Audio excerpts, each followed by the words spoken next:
կկատար իր գնումների ձյան համակարգի խանութ սրահներից և յուրաքանչյուր 290,000 դրամ գնումների դիմաց ստացիր 29% զեղչ և լրացուցիչ 29,000 դրամի ապրանքներ քո ընտրությամբ։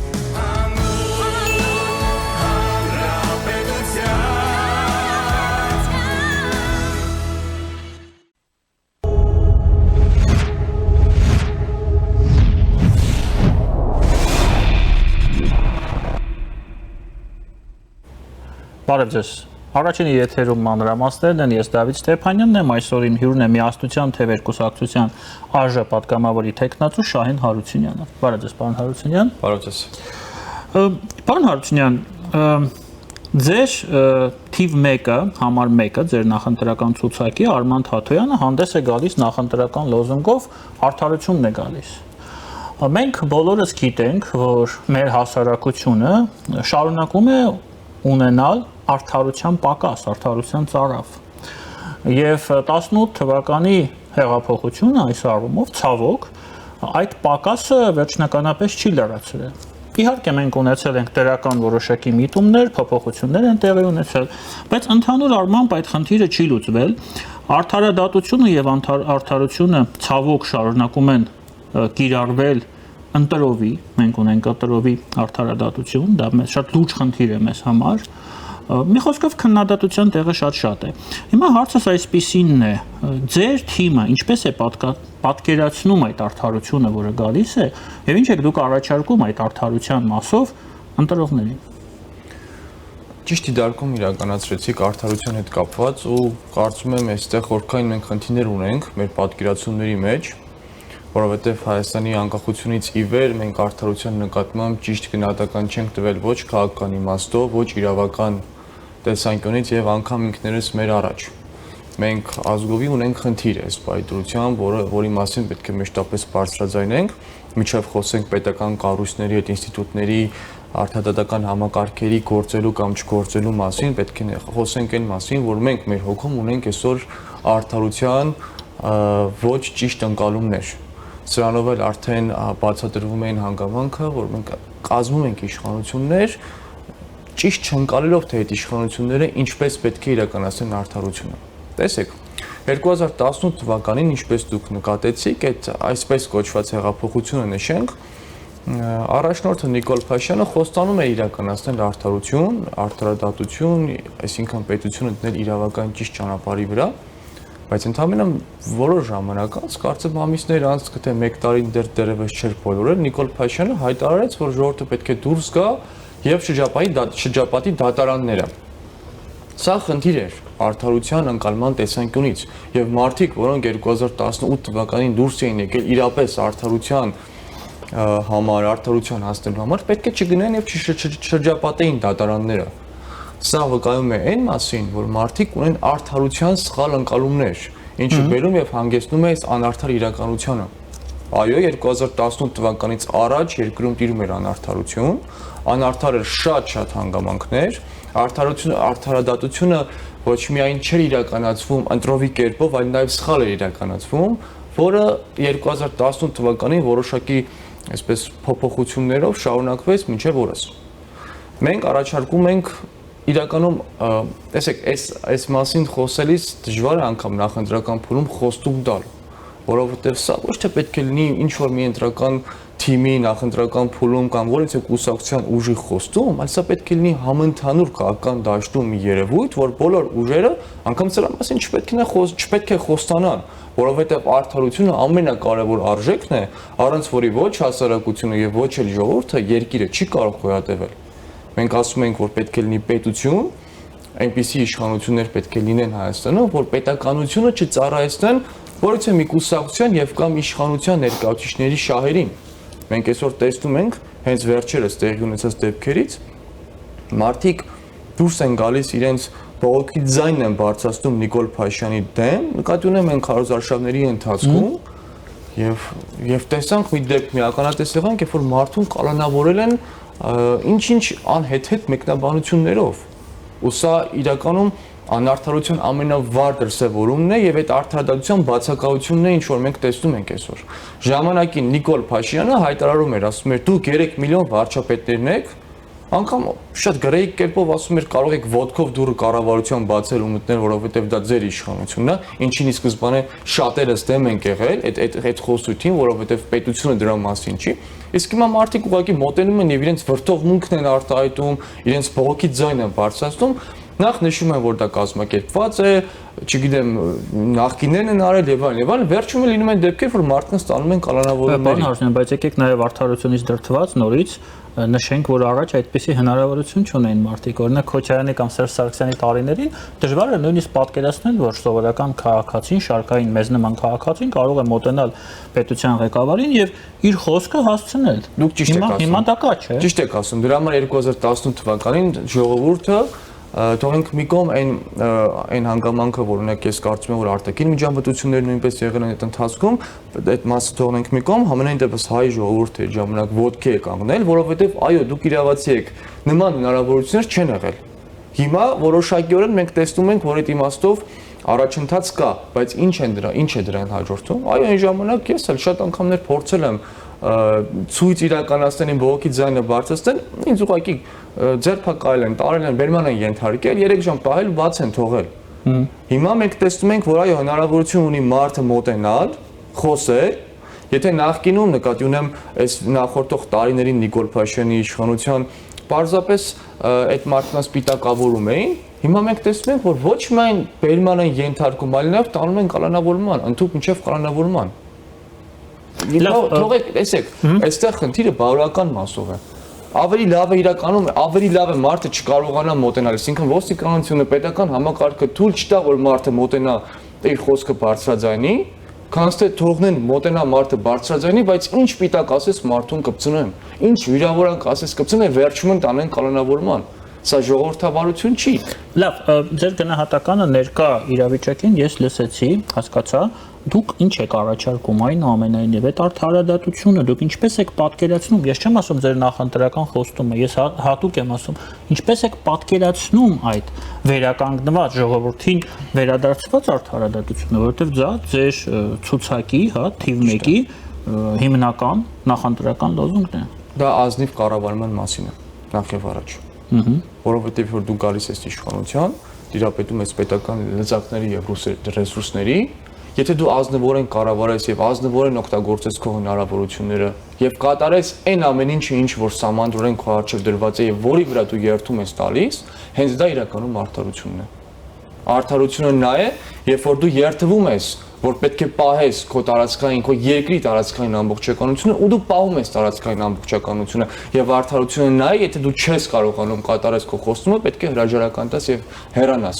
Արդարությունը նա է, երբ որ դու խոստում ես տալիս նախընտրական, գալիս ես իշխանության ժողովրդի քվեով, եթե դու չես կարողանում կատարես, պետք է հեռանաս։ Արդարությունը դա է, այսինքն արդարությունը դա ազնվությունն է։ Առանց ազնվության չես կարող դու հասնել արդարության։ Մեծ հաշվով դրանք ուղղակի փոխկապակցված են։ Մենք ասում ենք, որ պետք է Հայաստանում իշխանությունը լինեն ազնիվ։ Իրենց իսկ խոսքերի,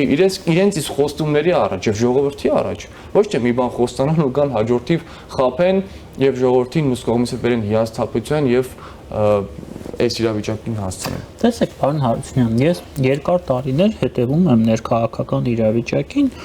կապված ձեր ընդդման հետ, որ արդարությունը դա ազնիվ կառավարումն է, համամիտ եմ ձեզ հետ, բայց տեսեք, շատ դեպքերում, ցավոք դեպքերի մեծամասնությունում, այդ ազնիվ կառավարումը, որը բերում է արդարության, անհնար է առանց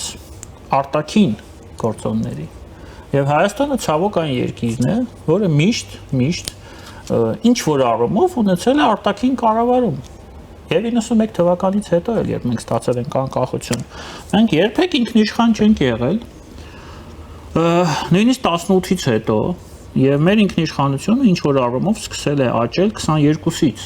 2022-ի աշնանից։ Հիմա հարցը այսպեսինն է. արդյոք ենթադրենք դուք գալիս եք իշխանության, դառնում եք մեծամասնություն խորհրդարանում, ինչպես եք դուք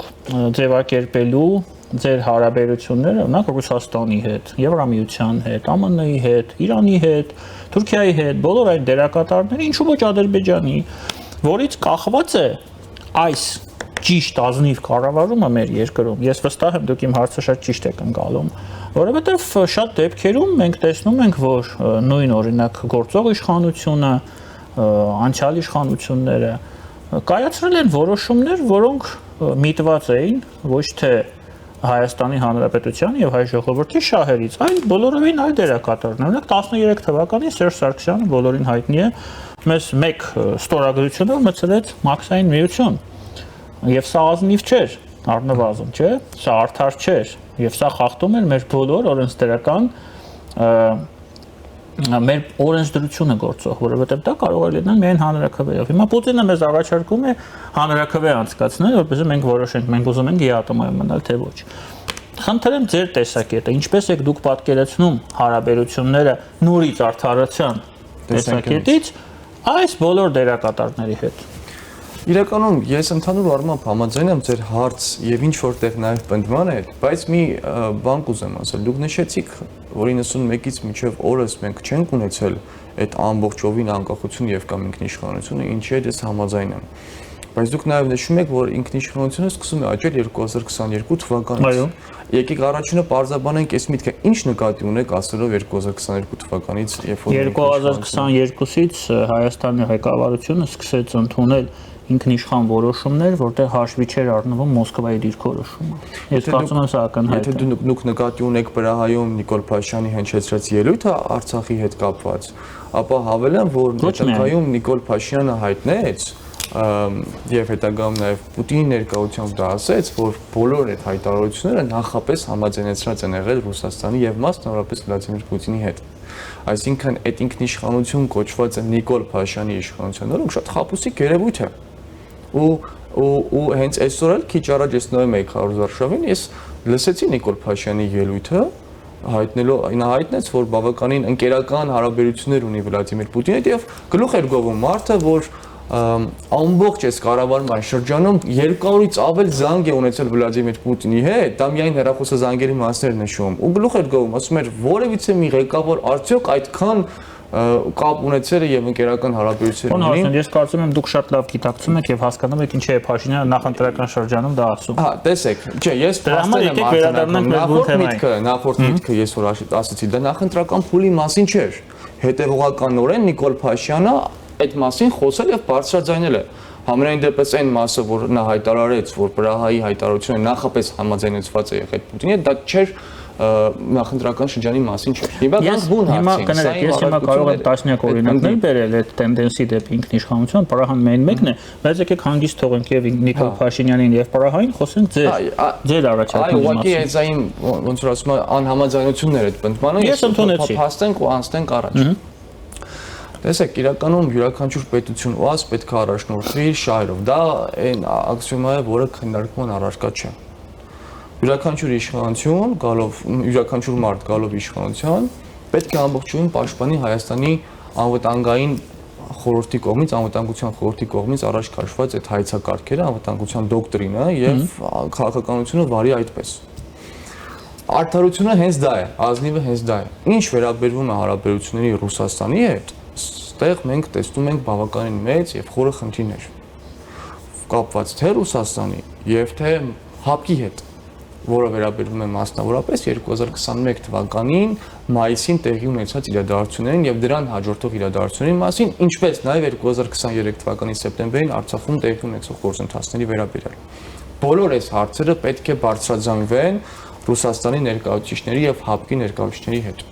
որից հետո հնարավոր կլինի այդ բոլոր փաստերը հավաքել, համատեղել եւ ներկայացնել անվտանգության խորհրդին, ինչից հետո պետք է կազմվի նոր հայցակարգ, եթե պետք է գրվի նոր հայցակարգ եւ հետագայում իշխանությունը պետք է հետևեն այդ հայցակարգին։ Առանց հայցակարգ ունենալու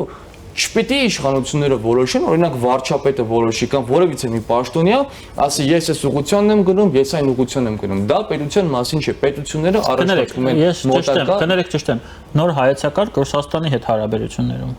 Ճիշտ է։ Բոլորի հետ հարաբերություններում, բոլորի։ Արտաքին։ Սա արտաքին, իհարկե։ Արտաքին քաղաքական նոր հայեցակարգ։ Այսինքն Հայաստանը գտնում է իրավիճակում, երբ որ մենք ունենք թե ներքին եւ թե արտաքին, թե լուրջ սպառնալիքներ եւ թե խնդիրներ, որոնց լուծումները մենք արագորեն պետք է գտնենք։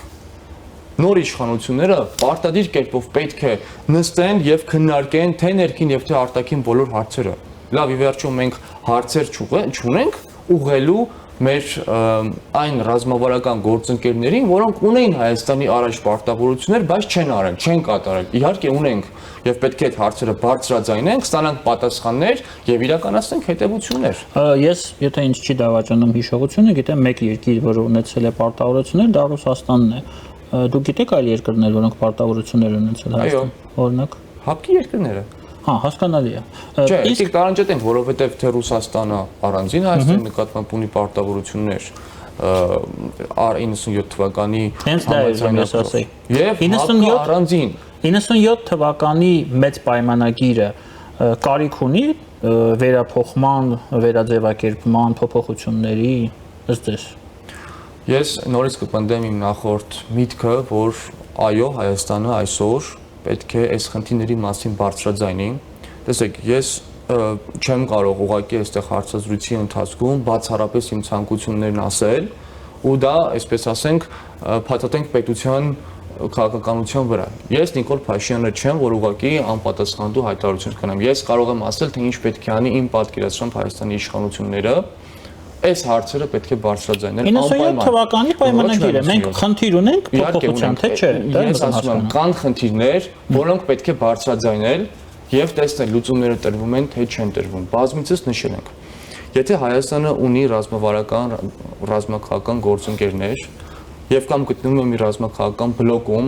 որոնք չեն կատարում իրենց պարտավորությունները Հայաստանի նկատմամբ ինչ-ինչ պատճառներով,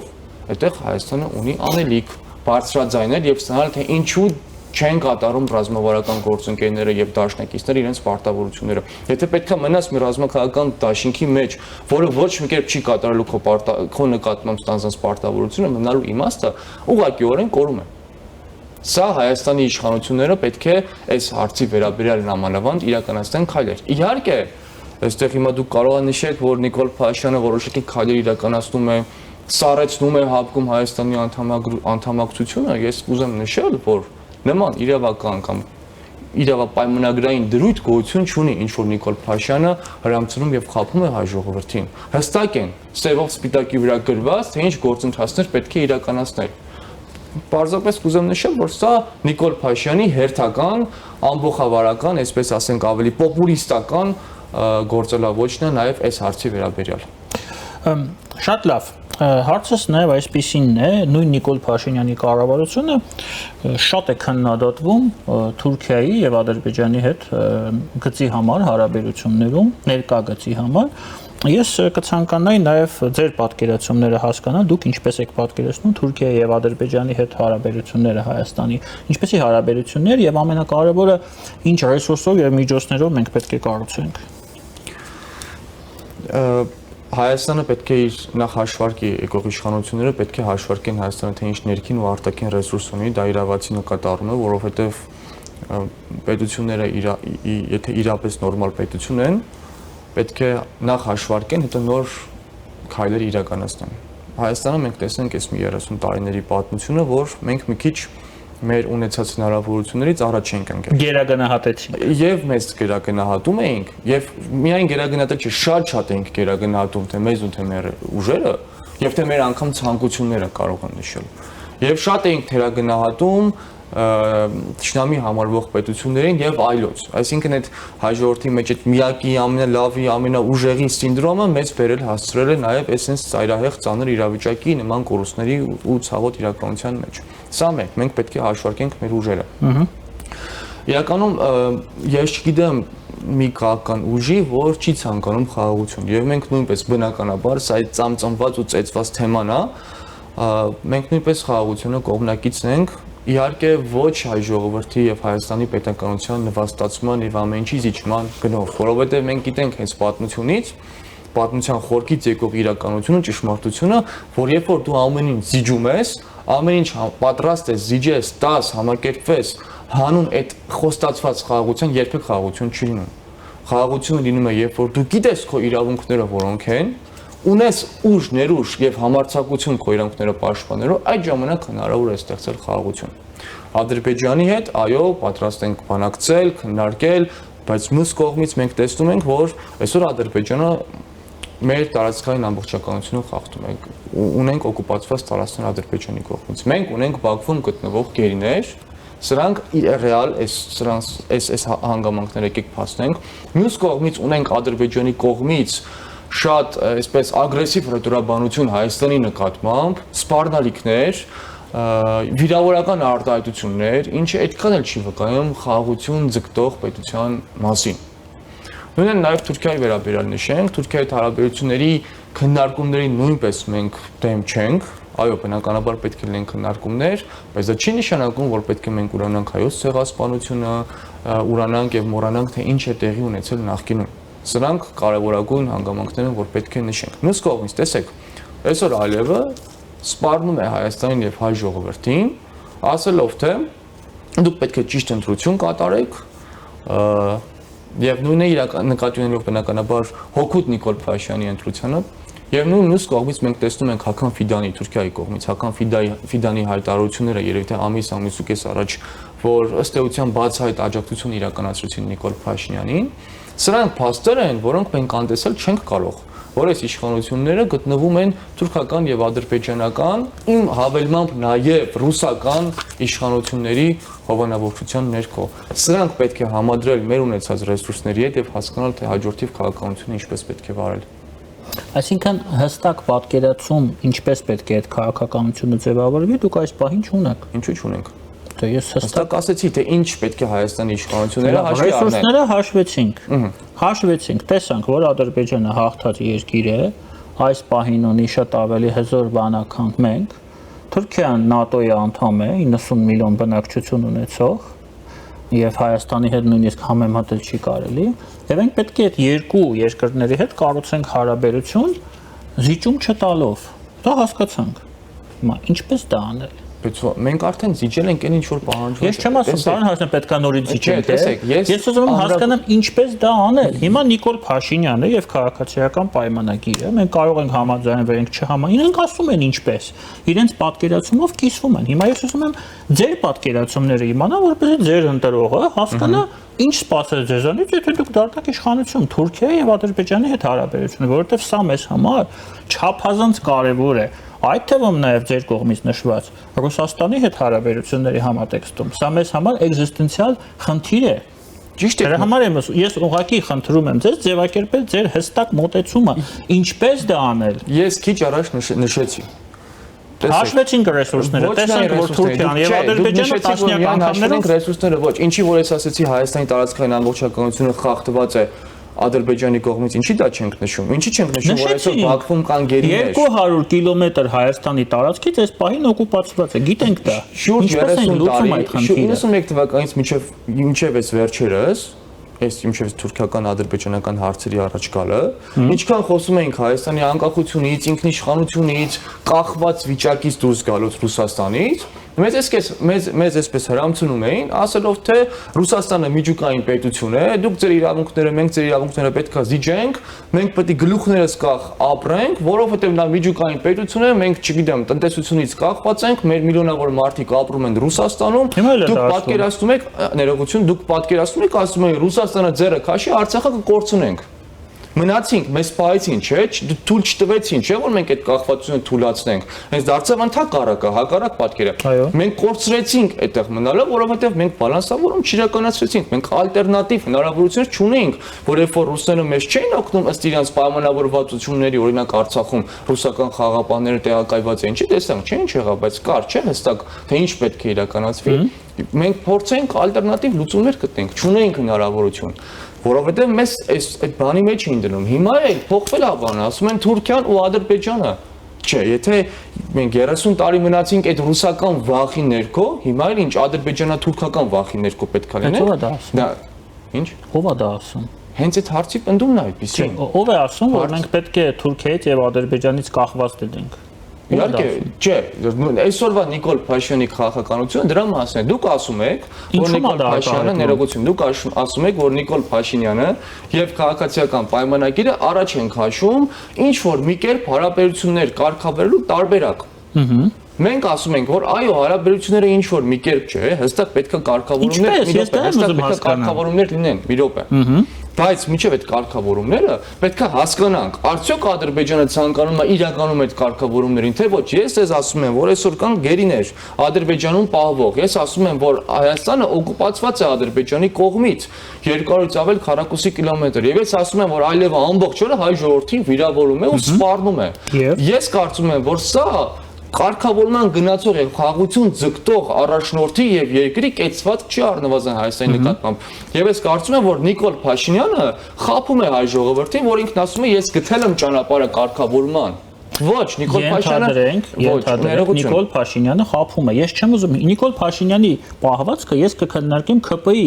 տեխնացուների հետ։ Հիմա դուք եկել եք կոնկրետ միասնության թևերի տեխնացու եք, չէ՞։ Ես ուզում եմ հասկանամ ձեր մոտեցումը։ Այդ խափելու բանի համար ես ԿՊ-ի տեխնացու հետ կխոսեմ, պարոն Հարությունյան։ Ուրեմն այսպես շարունակվում ենք այս մասածների հիման վրա։ Հայաստանի տարածքային ամբողջականությունը պետք է վերականգնվի։ Ինչպես։ Պետություն է։ Հայաստանը պետություն է։ ԿՊ-ն ասում է դելիմիտացիայի դեմարկացիայի ճանապարհ։ Դուք ինչ եք ասում։ Ուրեմն հապկում, երբ որ Նիկոլ Փաշինյանը դիմում էր այդ երկրորդ հոդվածով, չգիտեմ ինչով, Հայաստան պետությունը ուրեմն Նիկոլ Փաշինյանը թող դիմի, եթե իրականում ցանկանում է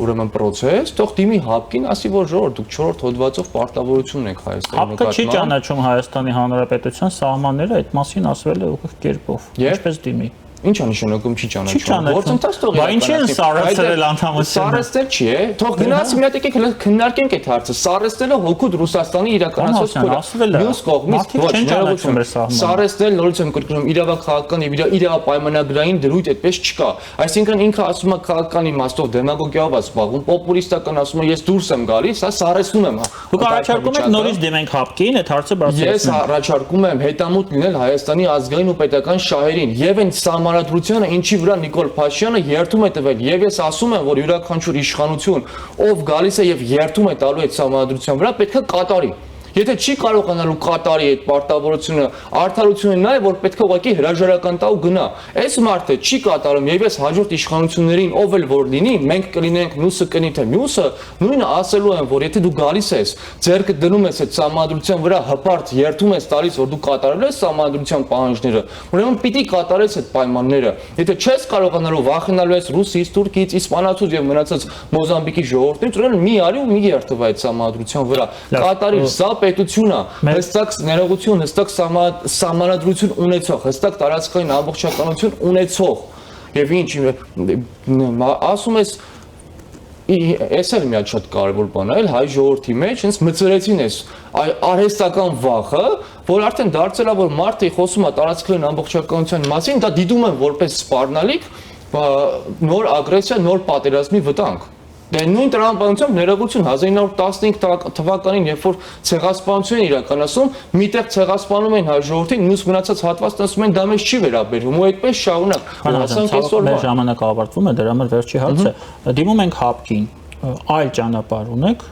խնդիրը լուծելու։ Դիմում ենք հապկին, առաջարկում ենք քննարկել։ Այո, նախ եւ առաջ մեր ռազմաքաղաքական բլոկը դա է, մենք պետք է հասկանանք։ Ներողություն, ինչ է տեղի ունենում։ Մեզ պահում են այդ ռազմաքաղաքական բլոկում, որը խոստացել է պայմանագրորեն, որ պետք է կատարի որոշակի պարտավորություններ ու մեր տարածքային ամբողջականությունը եթե խախտվի, պետք է գա ու միջամտի։ Դա խոստում ուղղակի չի, դա գրված է այդ ամեն ինչը։ Մի կողմից մեզ պահում են այդ ռազմական բլոկում, մյուս կողմից ինչ որ կեղծ ասում են թե սառեցրել են, չեն մասնակցում, որովհետեւ այդ հարցերը ոնց որ դեմ չտան այդ մարդկանց ու ասել որ տղեր պետք է գաք ու կատարեք ձեր պարտավորությունը, ոնց որ